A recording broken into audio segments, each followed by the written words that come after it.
listeners, it's Jana. Welcome back to Grief Out Loud. In the summer of 2022, Reshma Kearney thought things were changing for the better, for her husband Sean, and for their family too. Sean, who had recently retired from the military, was starting his own medical practice in the Pacific Northwest, his dream location.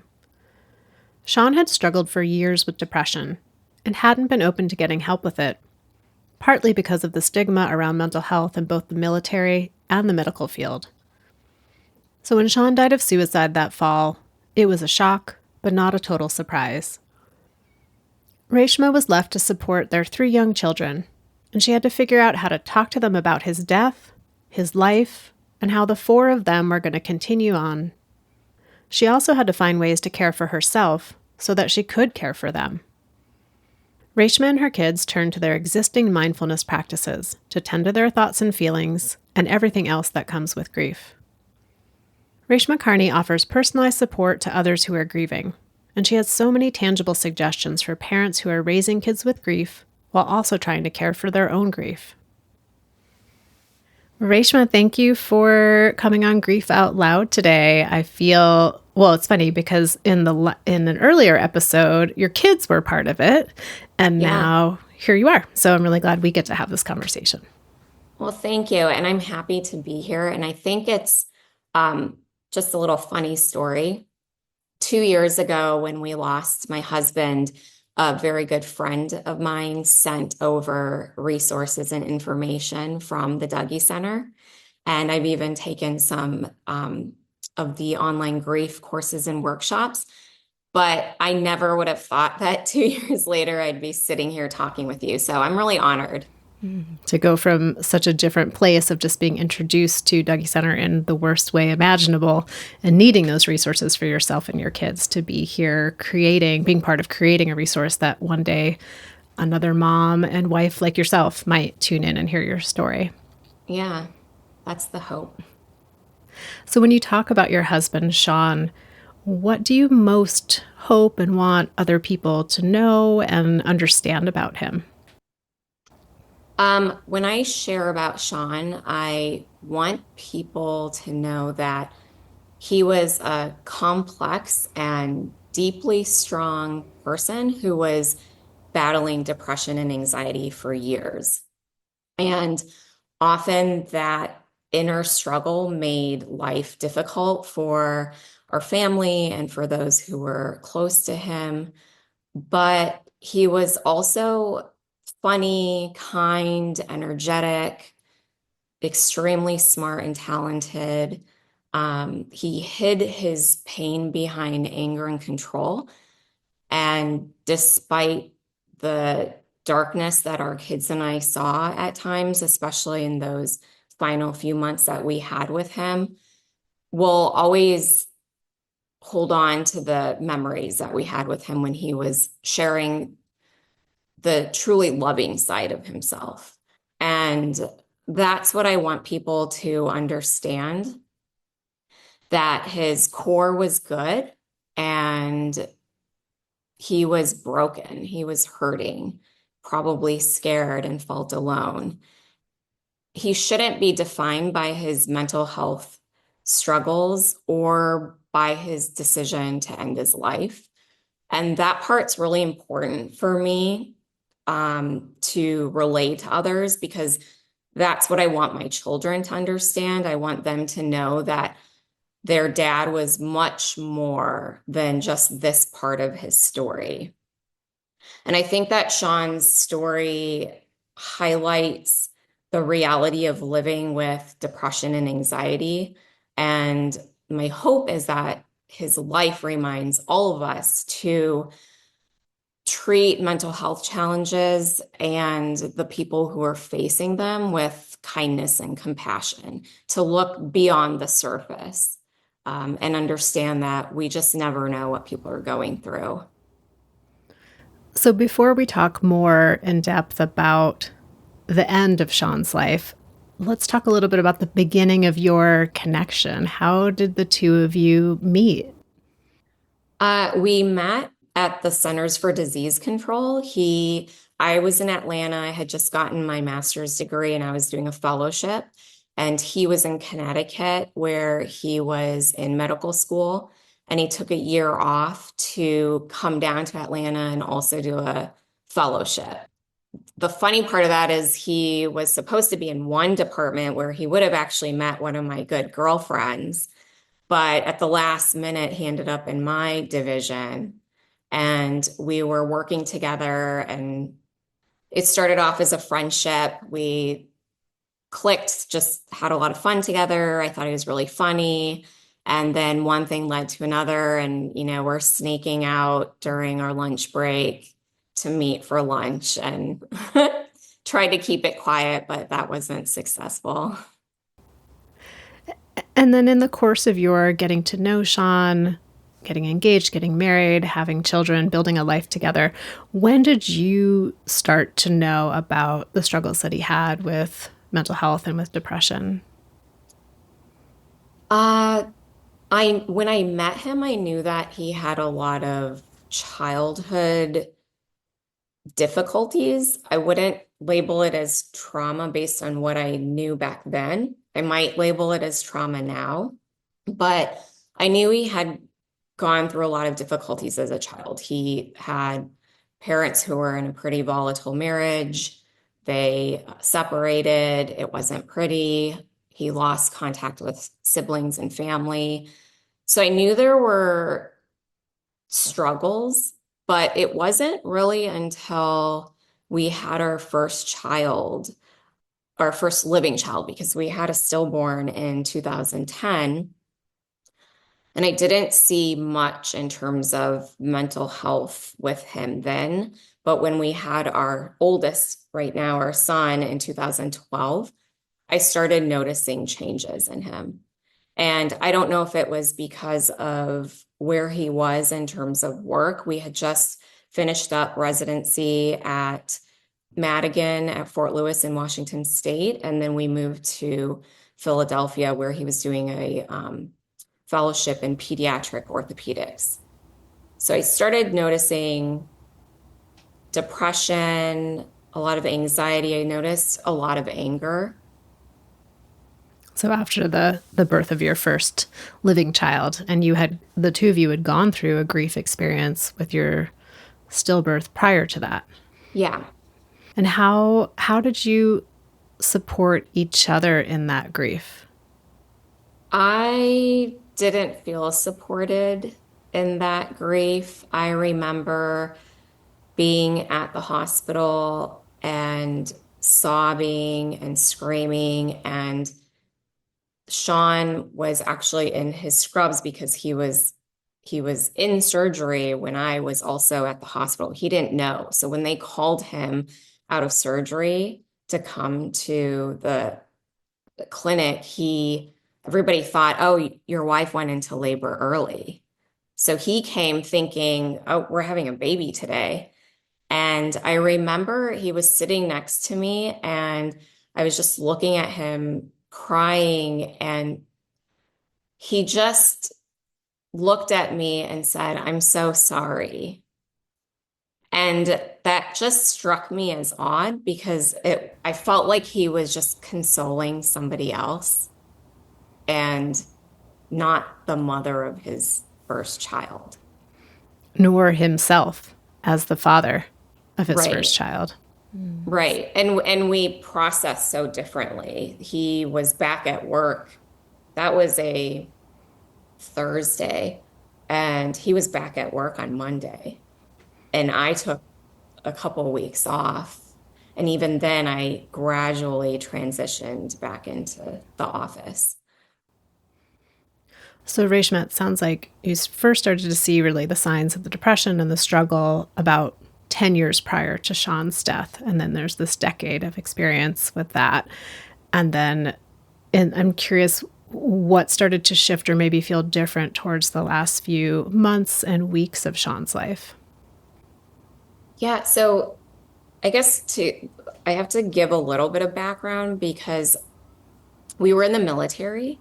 And so the sequence of events, the 2 years before he passed away, included, a pandemic, moving from North Carolina to Georgia we moved in 2020 in the summer. So we had March of 2020 was kind of the height of the pandemic. And then that summer, we moved from North Carolina to Georgia.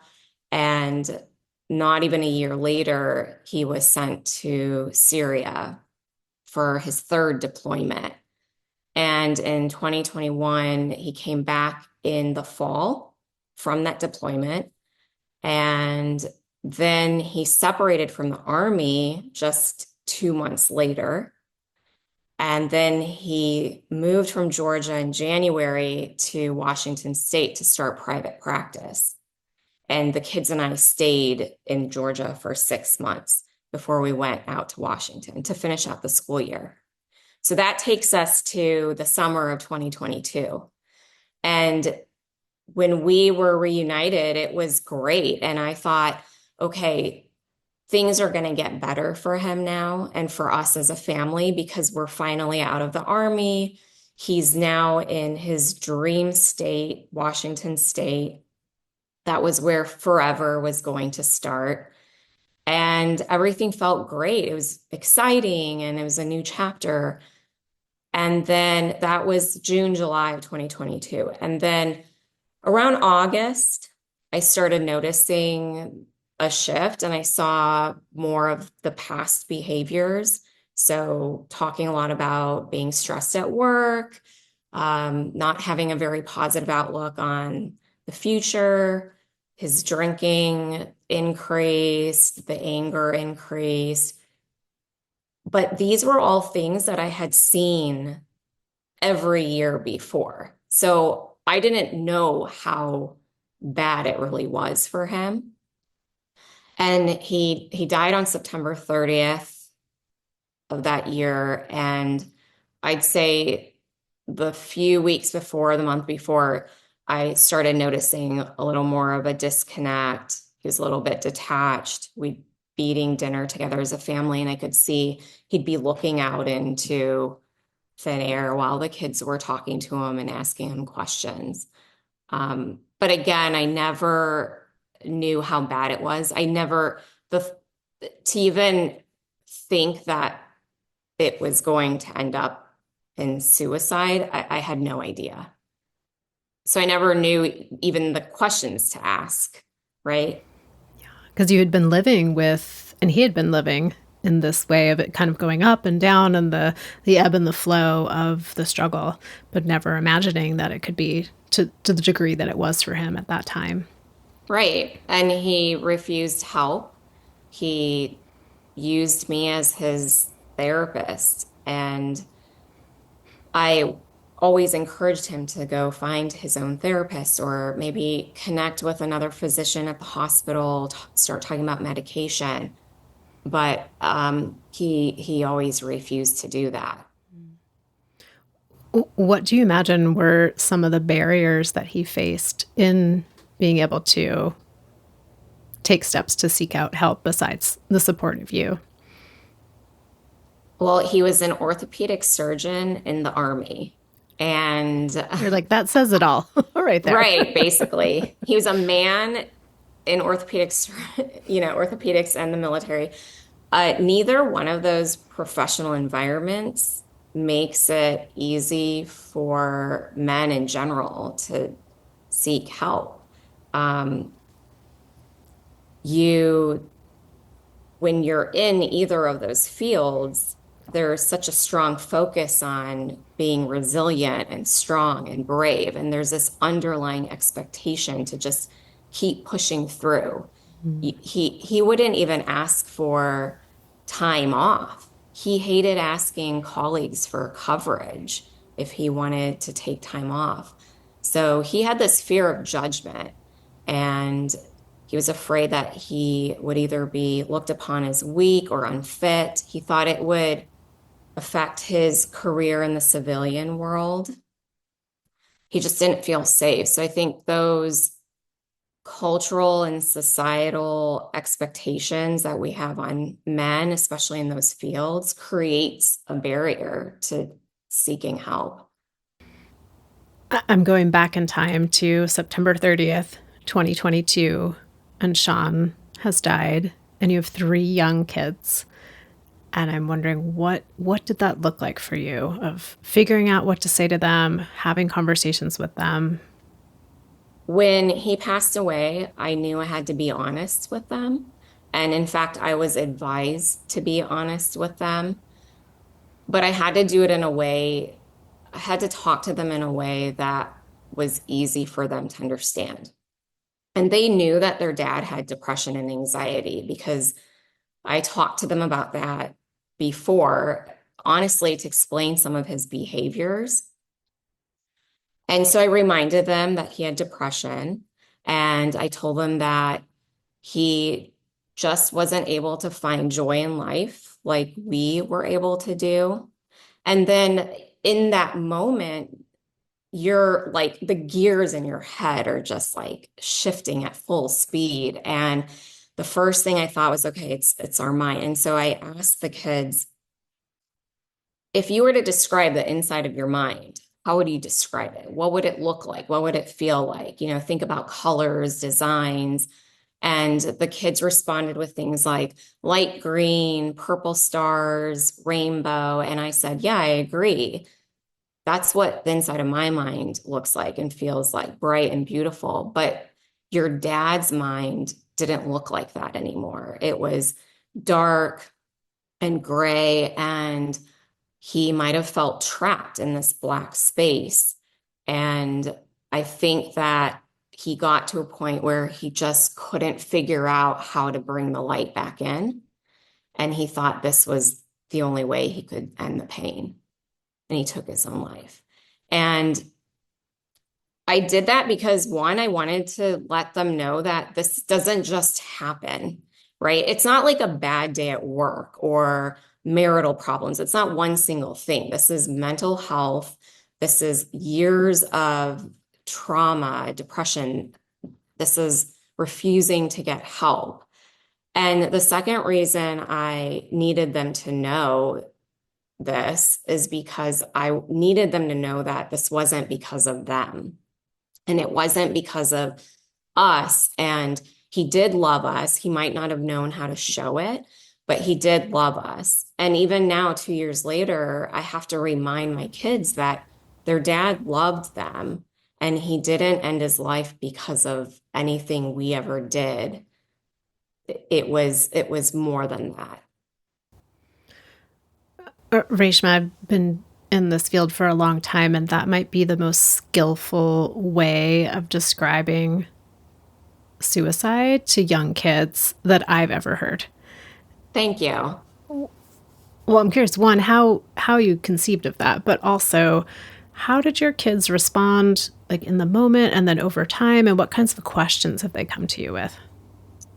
Yeah. Well, when they came home that day, I was also advised to keep their day normal. And that day was picture day. I didn't pull them out of school. I waited for them to come home. I wasn't the one who told them. It was a volunteer pastor who came to the home from the police department. He told them. And I remember my cousin was with me from Tacoma. We were in Bellevue. And I remember they were told very matter of factly, I have some bad news for you. Your dad died today. And then they asked, how did he die? And the answer was, he took his own life. He shot himself. And when those words were released, I just thought, oh my gosh, this is going to be, I can't even imagine the future now. Like, how much have we damaged them? And my son had tears. My middle one, my daughter, just looked shocked. It was just shock. And the youngest started crying and looked at me and said, is this a joke? And I said, no, it's not. And actually, now that I tell you that, those responses from them, I feel like those, I could see that in them in the last 2 years. Meaning, my oldest has been expressive and vocal, but not so much. The youngest, who showed the tears and started talking right away, she's been the most expressive and inquisitive. And the middle one, who just looks shocked and stoic, she's had the hardest time talking. And since that day, any questions that they've asked me, I've always given them the truth, no matter how difficult it might be. And some of the things they've said have been so profound, in my opinion. My son immediately said, I don't understand why he did this. He had everything, he had us. He just bought that new boat last summer, Mom. It's like, yeah, to us, you wonder, but it's complicated. My youngest, a few nights after I was putting her to bed, and she said to me, this was after we had the talk about our minds and the darkness. She said, Mom, if my mind felt dark or looked dark like that, I think what I would have done that morning is I would have walked over to the school and looked through the window at my children. How did you respond when she said that? I said that makes sense.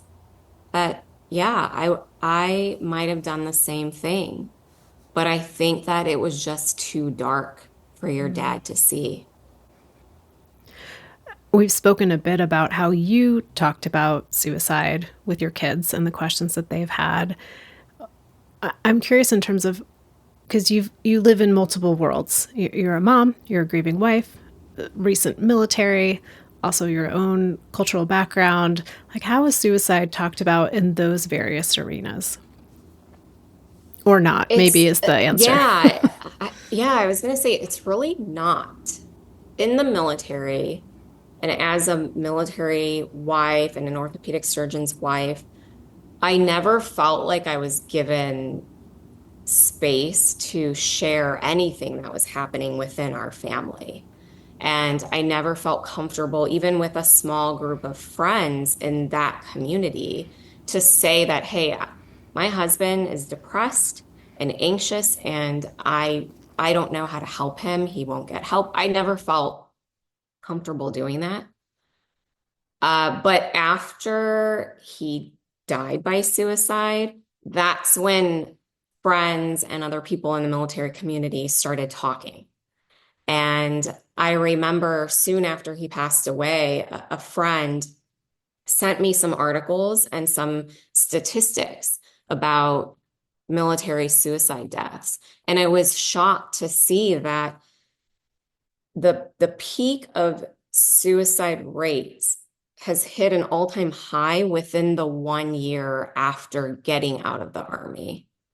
And Sean had been out of the Army for 9 months. I was disappointed that I never knew this. I never knew this. He separated from the Army at the end of 2021, and there was no exit interview with family or spouses. I never knew these numbers. I never knew that I needed to think about the effects of going from the military to the civilian world on these members' mental health. And in terms of the South Asian community, we don't talk about suicide. We whisper the word suicide if we have to talk about suicide.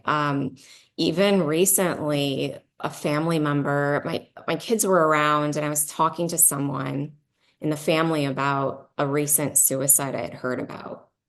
And when my youngest entered our space, I was told to shh, you know, and I talk about it openly in front of my kids. So in the South Asian community, there still needs to be a lot of awareness. And I found it interesting that once I came back to Instagram, almost a year and a half after I lost Sean, that's when South Asians started messaging me to share their own story of suicide loss. But in the moment when I lost him, I thought, I'm alone. I mean, what Indian family has experienced this? I had never heard of any. I'm curious for you. It sounds like you really had a very grounded approach to supporting your kids. And one of the hardest things I think for parents who are grieving is how do I tend to my own grief while also tending to my children and their grief? And how did you navigate that space? Or how are you still navigating that space? Yeah, raising kids with grief while you are grieving is one of the hardest things to face. And I think most people can relate when I say, when Sean passed away, I just went into fight or flight mode. And my sole focus was on my kids. I needed them to get linked up with therapists, find the right resources. I needed to figure out how to make their life as close to normal again. I wasn't thinking about my mental health or my support. I woke up every morning for my kids and I got them out the door, went back home, and just went to my what I call post-tragedy cleanup to-do list. And after a few months of this, I was burnt out. I was angry, bitter, resentful. And I knew that this wasn't the kind of energy that I wanted to put into this safe space that I was trying to create for my children. And coincidentally, at around the same time, I read somewhere that the outcomes for kids who've experienced trauma are largely dependent upon the resilience and the coping skills of their mothers. And that was a turning point for me. That's when I realized that I needed to bring back in my mindfulness practices that I had always turned to. And I needed to reach out to friends and family for help, support, and connection. And most importantly, I needed to give myself grace. By doing that, I was able to really fill my cup and be present for my kids. And it made our healing journey so much healthier. Mindfulness is one of those terms that gets used, said, written, read, and everyone nods their head and says, oh, yeah, yeah, I know what that is. But I'm curious if you wouldn't mind how you define mindfulness and what have been some of your go to practices? So for me, in terms of my grief, mindfulness has meant being 100% present in in this moment, paying attention to my feelings and my thoughts and just being self-aware. And fortunately, the kids and I had a solid mindfulness practice in place years before Sean passed away. And this foundation made it very natural to bring these practices in to help the kids cope. And for example, my son had a hard time sleeping at night. So I would lay with him and do breathing exercises, tell him to inhale, hold, exhale. And that was natural for him. It wasn't something I was teaching him in the moment. I wasn't forcing it on him. I was just gently reminding him that, hey, you have this within you to help you navigate this new life. My middle one, who I had mentioned had a hard time expressing herself, she had a really hard time at night as well, but it came out in just full-blown tantrums. She was obviously really conflicted inside. And so I gave her a journal, and she was used to journaling, and she started journaling. And sometimes I would peek in her journal just to get a sense of where she was mentally and emotionally. And my youngest one is a free spirit. And so when I started to see some of her light dim, I knew I needed to get her outside. and she needed to be barefoot in the grass. So we made time for hikes on the weekends, spent time at the lake. All these practices just help ground you. They just help you focus inward and help you process grief. They remind my kids to sit with their emotions and to embrace each and every one of those emotions because there's the good, the bad, and the ugly when it comes to grief, as I'm sure you know. For us, for our family, it's complicated. We feel sadness, but we also feel anger, and at times we feel relief. And when you feel relief, then you feel guilt. And so, all these emotions, I want my kids to know that there's no right or wrong emotion and no right or wrong time to have those feelings. So mindfulness has helped us with that. Are there any practices that have been ones that you've turned to just for yourself? Because you outlined like sort of the three you did, like, and I really appreciate that you tailored practices that would work for each of your kids based on kind of their temperament and what worked well for them. Yeah. And that's actually a really good point for everybody. Mindfulness is not a one size fits all. And it also doesn't give you this quick fix. It's something you have to practice. You have to be really intentional. I always say healing is a daily practice for us. And to answer your question, for me, it's been journaling. I do a lot of journaling. My morning is about setting intentions for the day, reflecting on what's been working, what hasn't been working. I did a lot of meditation. I still do. And just connecting with friends and family. I'd get out for a walk, even if it was just 20 minutes. I would make myself go outside and just be in the sun. Well, when we had it in Bellevue, feel the crisp air on my skin and connect with somebody on the phone. You mentioned how important it's been for you to give your kids the space and the permission to express whatever emotions are connected to their grief. And I'm imagining like their emotions throughout the day about anything. And, mentioning some of those shadow emotions in grief of the anger or the relief. And curious how that has been a part of your own experience. I I am now at a place where I don't feel the anger. I think now I have more compassion for Sean, and letting go of that anger has just brought in more peace into my heart. And the relief part, and I feel like I have to explain what that means because to say that sometimes we're relieved that he's gone, it sounds heartless and horrible. But when you're living with someone who has depression and is not getting help, it can be ugly at times. And a lot of times, especially toward the end of his life, days were very unpredictable. It created a lot of anxiety and unrest in us. And so sometimes I notice that our home is more peaceful, and that gives me a little bit of relief.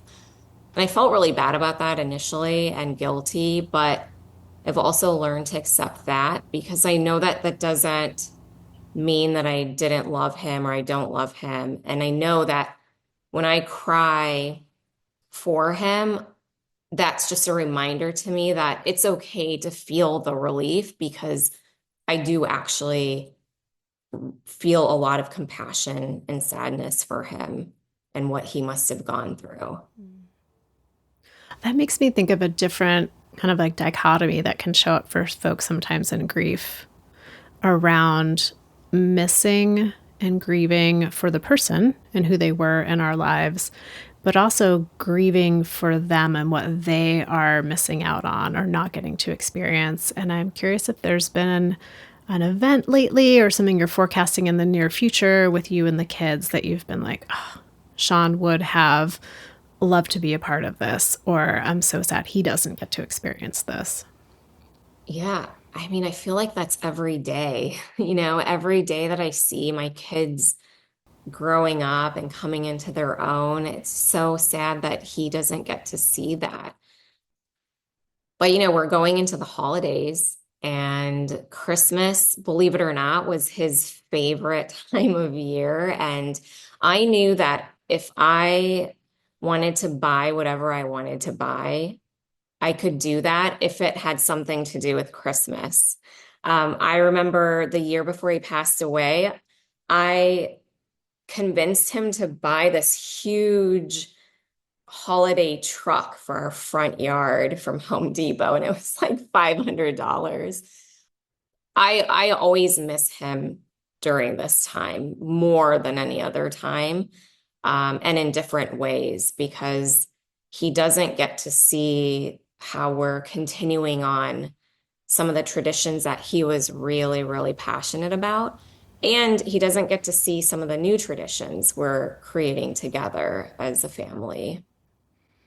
Yeah, this time of year, because we're in, what are we in? We're in November. So for folks who do celebrate kind of the end of the calendar year holidays, a lot comes up around that. And this will be your third winter Mhm. holiday season. And I'm wondering, how does the approach of this one feel compared to that first one when it had been barely a minute since Sean had died?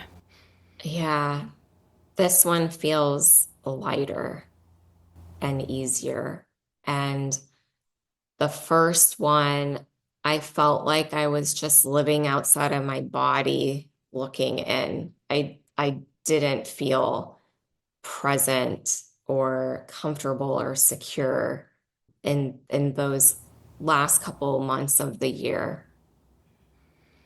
So you have a little bit more grounding, a little bit more like sense of optimism. I don't know. I don't want to put words in your mouth in that way about Yeah, this holiday no, season. definitely grounding.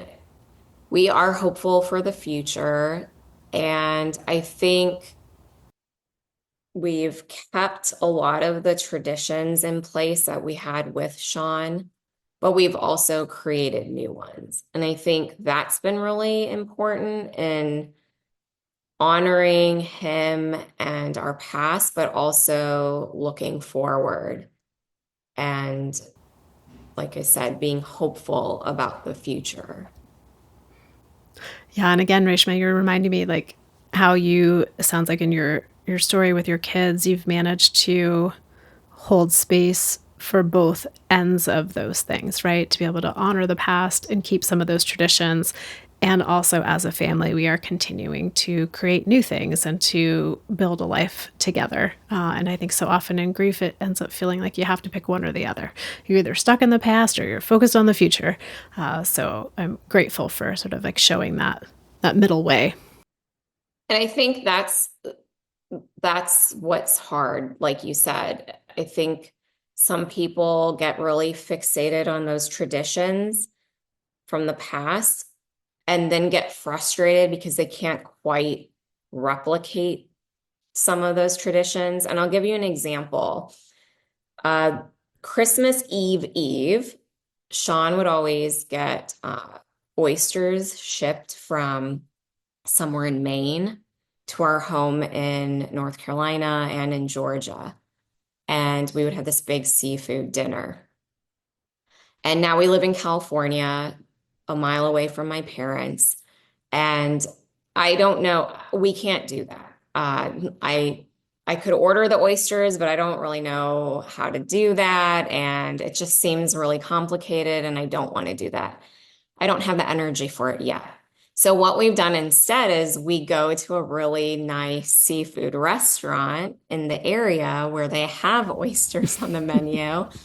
And my son just orders, 2 dozen oysters and enjoys it thoroughly. And so, you have to kind of be flexible and make little tweaks here and there. But when you do, it still feels good. I still feel very much connected to Sean when we do that. And it also makes me smile because it's funny, And I also smile because I think if he's watching, he's probably laughing too. Yeah, so to remember that it's okay to have some modifications for those traditions and to kind of get to what's the heart of it, right? That the oysters are the heart of it. And it doesn't have to be this specific oyster from this specific place and we eat it in this place. Like, how can we do it in a new and more creative way? Reshma, as we come to the end of our conversation today, what do you think Sean would think about the work you're doing now around raising awareness and understanding around grief and mental health and suicide and the advocacy work that you're doing? I think he would be proud of the work that I'm doing, even though while he was living, he might not have understood. He never fully embraced mindfulness, except for maybe going to one or two hot yoga classes with me. But he knew it was really important to me. And I know he was observing when the kids and I would be journaling or making a vision board together. And I think that he would be grateful that I'm using his story and our family experiences to support others, especially those who might be suffering in silence like he was. And maybe he'd feel honored knowing that I'm kind of keeping his memory alive. Every time I write something or share something or speak about him, I'm keeping his memory alive. Well, Reshma, for I know you mentioned Instagram, like for listeners who are wanting to kind of stay connected or engage with the work that you're doing, what's the best way for them to contact you? Yeah, I'm on Instagram under Reshma Kearney, and that would probably be the best way to reach out. And I'm always happy to support and serve. And I really do genuinely care about helping people who, like Sean, felt like they were alone and had no one to turn to. Well, Reshma, thank you for making time today for this conversation, for the ways that you've helped support the show by inviting your kids to be part of our Let's Hear It for the Kids episode, and just for the efforts you're making to help other folks feel less alone in their grief and to find some really tangible practices to support themselves and their children. So, yeah, thank you so much. And thanks for the opportunity. And listeners out there, I know you're tired of me saying this, but thank you for being part of the community, for sharing the show with people, for reaching out to me. I'd love to hear from you. If you want to email me, you can reach me at griefoutloud@dougy.org. It's dougy.org. It's also our main website where you'll find things like information about our local programming, all of our free downloadable resources, including tip sheets and activity sheets for kids, and of course, each and every episode of Grief Out Loud. I'm always excited to share that this podcast is sponsored in part by the Chester Stephan Endowment Fund. Grief Out Loud is a production of Dougy Center, the National Grief Center for Children and Families.